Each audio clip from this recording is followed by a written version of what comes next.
Welcome back, everyone, to our deep dive series.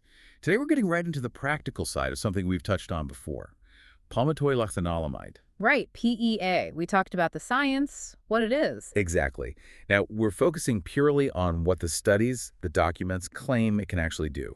What conditions is it used for?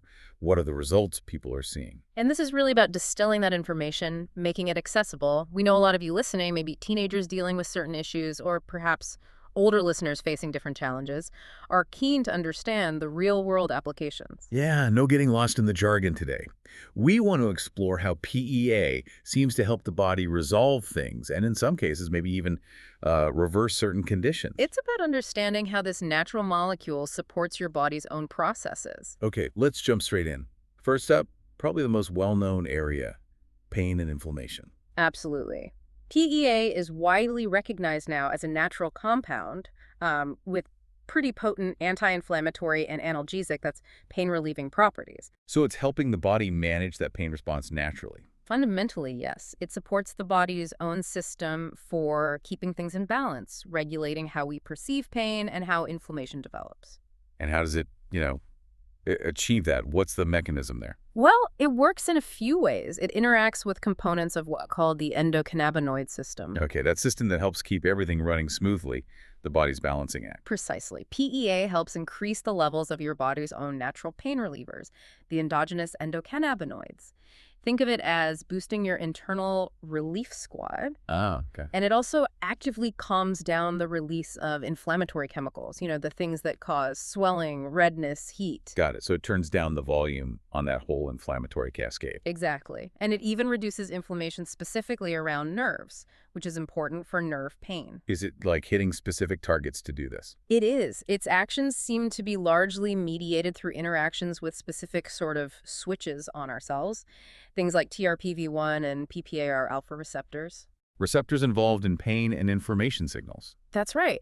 By interacting with these, PEA helps, reset how the body is responding. It also helps calm down certain immune cells, like mast cells near peripheral nerves, stopping them from releasing substances that cause pain. So it's working on multiple levels there. It is. Even down to the microscopic level, it decreases the production of nitric oxide, reduces the influx of certain inflammatory cells, neutrophils, and suppresses proteins that promote inflammation. It's quite comprehensive. Wow. Okay, so which specific pain conditions are we seeing PEA used for in, say, clinical settings? Well, it shows significant promise for neuropathic pain. That's nerve-related pain. Which can be notoriously difficult to treat, right? Very much so. And it often doesn't respond well to standard painkillers. Yeah. PEA seems to offer a safe, natural approach here. What about more common, widespread pain issues? We're seeing positive responses reported in conditions like fibromyalgia, migraines, sciatica, carpal tunnel syndrome. Things that affect so many people day to day. Exactly. And various other musculoskeletal disorders, those aches and pains in muscles and joints, this is based on clinical observations. You mentioned migraines.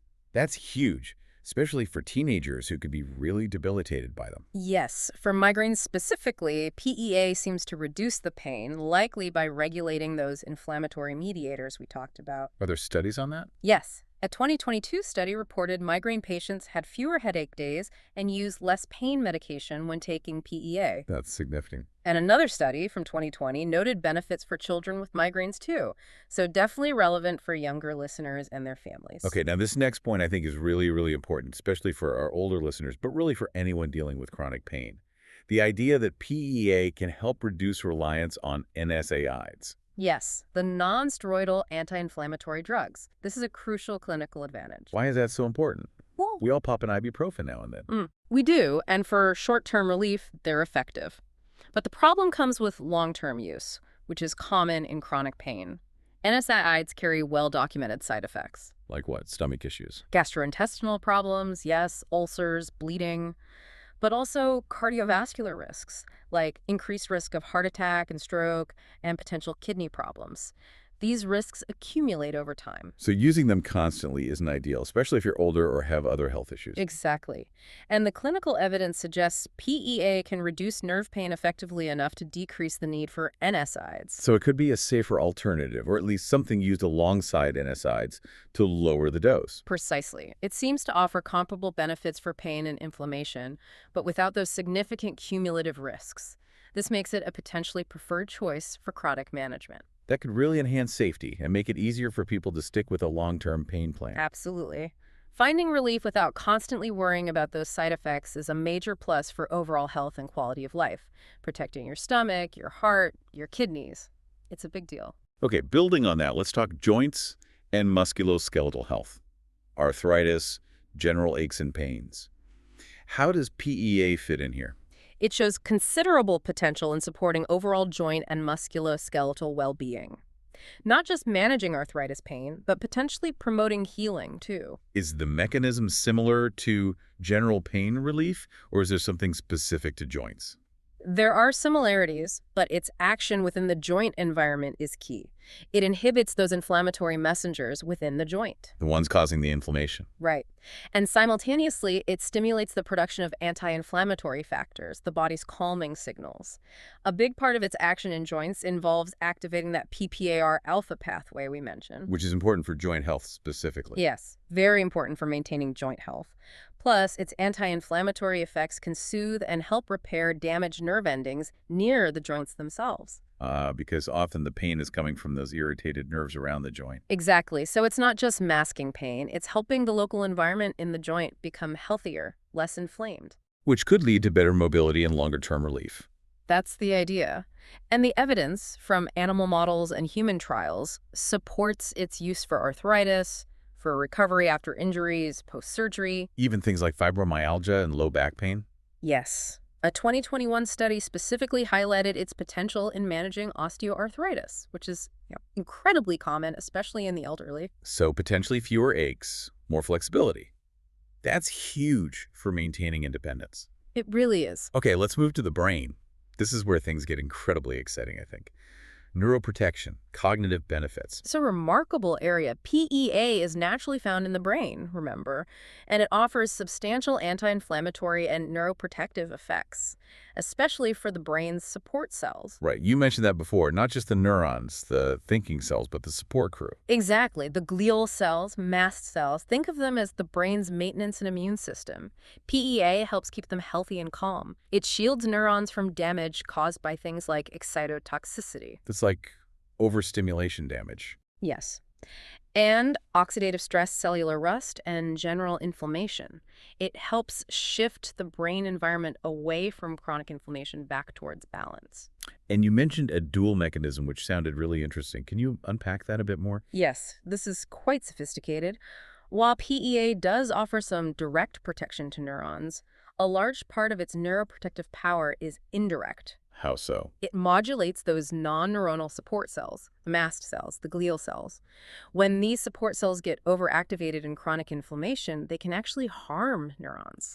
So the helpers become hinderers. In a sense, yes. PEA calms these support cells down. By doing that, it stops the cascade of neuroinflammation and oxidative stress that would otherwise damage the neurons. So it's creating a healthier, calmer neighborhood for the neurons to live in. That's a great analogy. It's fostering a better environment, making it a truly comprehensive neuroprotective agent. Which suggests maybe we need to think beyond just targeting neurons when treating brain conditions. It certainly points that way. It highlights the importance of the brain's inflammatory environment. Beyond that, PEA also decreases harmful nitric oxide production, protects against oxidative damage. And you mentioned encouraging new brain cell growth. Yes, pro-neurogenic effects, specifically shown in the hippocampus, The memory center. critical for memory and learning.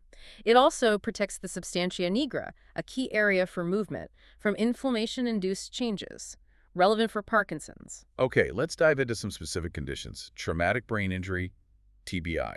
Relevant for falls, accidents, sports. Absolutely.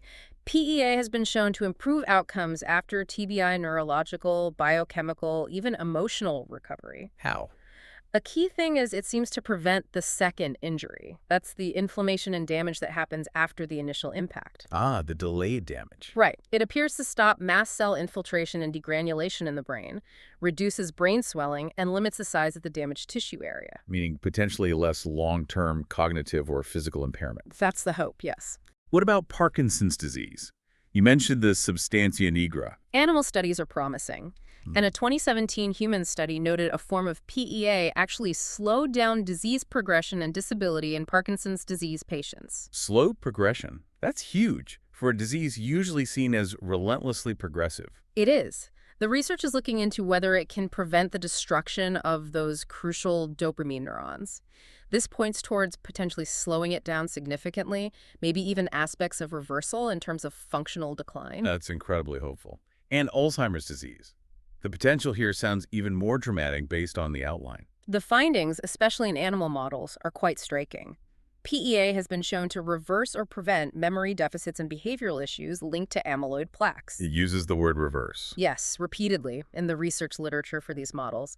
It also reverses a type of brain inflammation called reactive astrogliosis, reduces neuroinflammation, improves neuron survival, and even reverses issues with dendritic spine density. Those are the connection points between brain cells. Exactly, crucial for communication and memory. It also combats oxidative stress and chronic use of ultramicronized PEA reversed cognitive deficits in an Alzheimer's mouse model. Wow. And any human data. A combination PEA luteolin, PELIT, was shown to improve cognitive performance in people with mild cognitive impairment, or MCI. Which is often a precursor to dementia. The consistent use of reverses in this context is just astounding. It is truly significant in the context of these often devastating diseases. What about stroke? Could it help with recovery? Yes, it seems to offer protection against the type of injury common in stroke, called ischemic perfusion injury. Damage from blood flow being cut off, then restored. Correct. Studies show PEA therapy prevented brain damage, reduced inflammatory chemicals, and protected the blood-brain barrier after stroke models. And the PELIT combination improved neurological status, cognitive ability, spasticity, pain, and independence in human stroke patients, Suggesting it can really lessen the severity and aid recovery. It strongly suggests it reduces the neuroinflammation that drives much of the post-stroke disability. Okay, let's touch on autism spectrum disorder, ASD.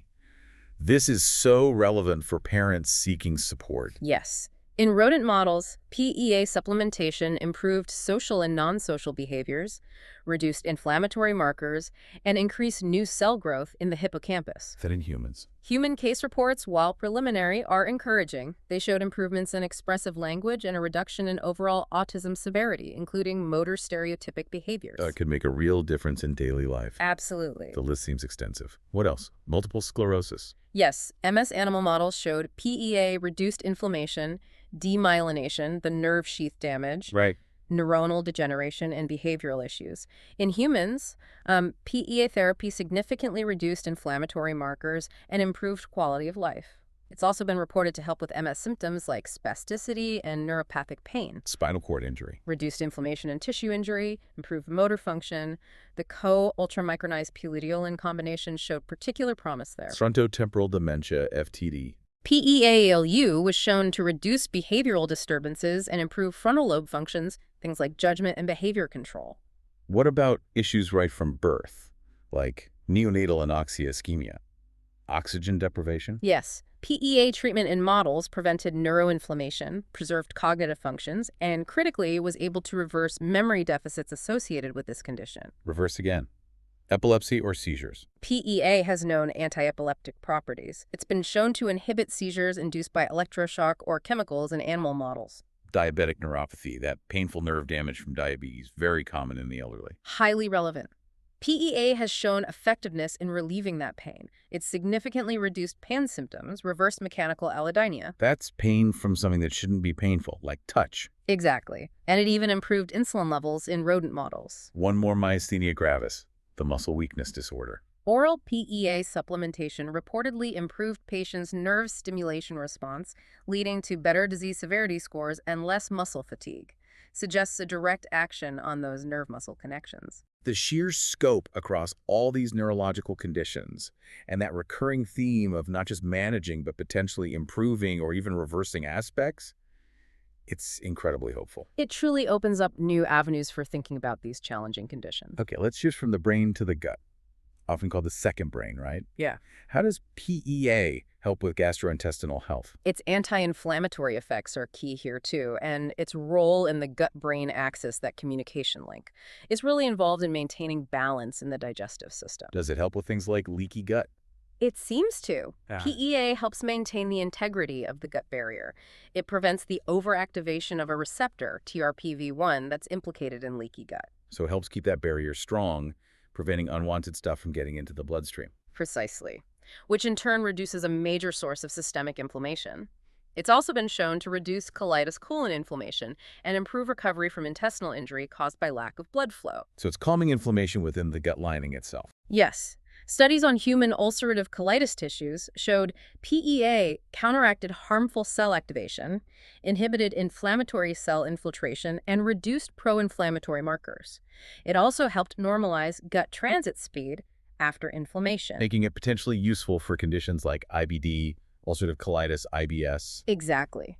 These conditions cause so much discomfort and disruption for people of all ages, teenagers, the elderly.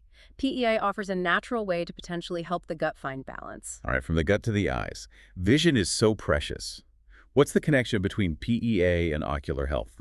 PEA has been looked at quite extensively for eye diseases. It shows neuroprotective, anti-inflammatory, and pain-relieving properties within the eye tissues themselves. How does it work in such a complex organ? It seems to interact with multiple receptors within the eye: PPAR, alpha, gamma, delta, GPR, TRPV1. A lot of different communication points. Yes, and there might be an entourage effect happening within the eye's endocannabinoid system, where PEA boosts the levels or effects of other beneficial compounds. Okay, and for specific conditions like glaucoma? Proposed mechanisms include helping fluid drain better from the eye to reduce pressure and relaxing blood vessels in the eye. It also seems to calm down genes that promote inflammation, protecting the retina. Have we seen results in patients for glaucoma or high eye pressure? Yes. Studies using oral PEA, say 600 milligrams a day, have shown reductions in intraocular pressure, IOP, and improvements in visual field tests in patients with glaucoma, OHT, and even normal tension glaucoma. And importantly, These benefits were seen without reported side effects, which is a major advantage over many conventional glaucoma eye drops that can cause irritation or other issues. And the effects sometimes lasted even after stopping the PEA. what about other common eye issues? Diabetic retinopathy, AMD. For diabetic retinopathy, PEA acts as an anti-inflammatory and protective agent, reducing inflammation markers crucial for preserving vision. For age-related macular degeneration, AMD PEA treatment reduced abnormal blood vessel growth and scarring in experimental models. And there was something interesting about the body's own PEA levels in AMD. Yes, researchers observed that people with intermediate AMD seem to have higher natural levels of PEA in their eyes. Like the body was trying to fight back. That's the intriguing possibility. It suggests maybe our natural PEA levels are part of a protective mechanism, and that supplementing could restore that protection if it declines. Which leads to the idea of PEA maybe being a biomarker, a signpost. Potentially, yes. If lower PEA levels contribute to disease progression, measuring them could offer early warnings, and it could lead to more personalized treatment tailoring PEA supplementation based on an individual's needs. Okay, now for the really groundbreaking part we touched on earlier regarding the brain, the potential for reversal in eye conditions like glaucoma, moving beyond just slowing it down. This is where the research becomes truly paradigm shifting, moving from just preserving vision to actively trying to restore what's been lost. How? By repairing the optic nerve. Exactly. Research is heavily focused on gene therapies and other techniques to repair the optic nerve after glaucoma damage, aiming to actually restore sight. Conventional treatments just don't do that. Is there actual evidence this is possible? It sounds almost like science fiction. It's early, but yes.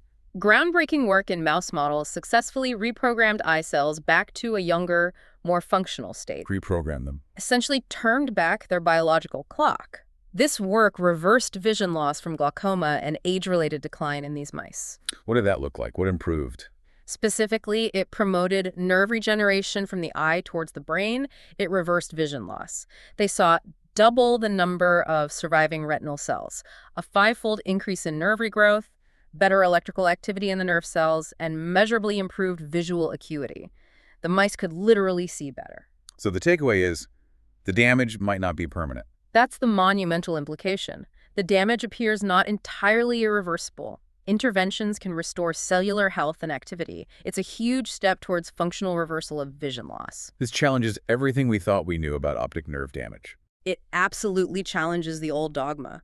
Research is pushing hard on this, exploring growth factors, genetic tweaks, stem cells, even nanotechnology implants to support nerve regrowth. The belief that the optic nerve can't regenerate is being actively dismantled. That offers incredible hope for people facing blindness from glaucoma and similar conditions. Immense hope. Okay, let's switch senses to hearing. Tinnitus. That persistent ringing or buzzing, often told there's no cure. Is that changing? Well, interestingly, while not directly PEA, our sources highlight some remarkable findings for tinnitus, suggesting significant success, even potential cure, with specific natural compound combinations. Cure for tinnitus. That's a bold claim. What compound are we talking about? A key player seems to be bilberry extract. Like blueberries. Related, yes. A patent application described very significant success, combining bilberry extract with specific antioxidants and micronutrients magnesium, B vitamins, B1, B2, B6, B12, folic acid, and evening primrose oil. And what was the success? Clinical tests showed tinnitus significantly decreased or, in many cases, completely disappeared after about 3 months. Completely disappeared. Do we have examples? Yes, compelling ones. A woman with tinnitus for 2-3 years, hers completely disappeared after about 6 months on this formula. It only came back faintly if she forgot to take it. Wow.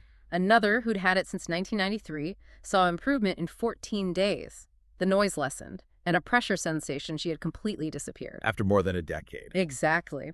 Another with tinnitus in both ears since 1997, hers completely disappeared by mid-2006.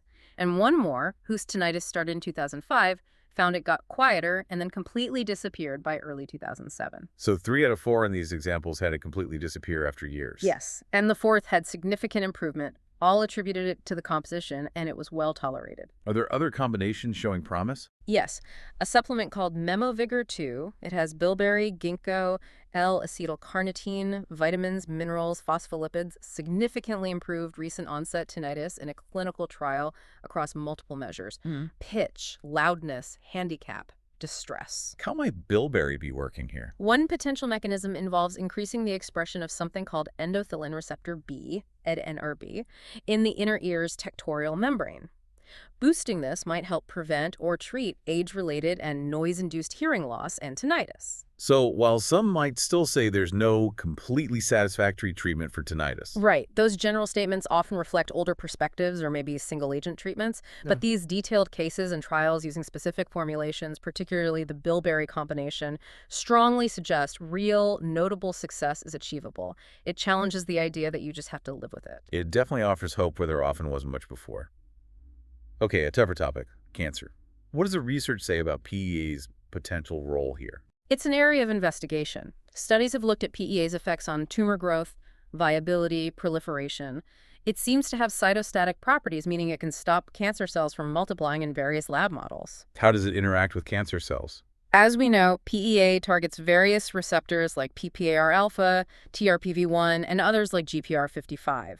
The whole endocannabinoid system, including PEA, can influence cancer cell growth, sometimes inhibiting pathways that need to multiply, or even directly triggering apoptosis-programmed cell death. So it acts as an anti-proliferative, stopping growth, or cytotoxic, being toxic to the cancer cells? Essentially, yes, in preclinical models. Are there specific cancer types where it's been studied? Yes.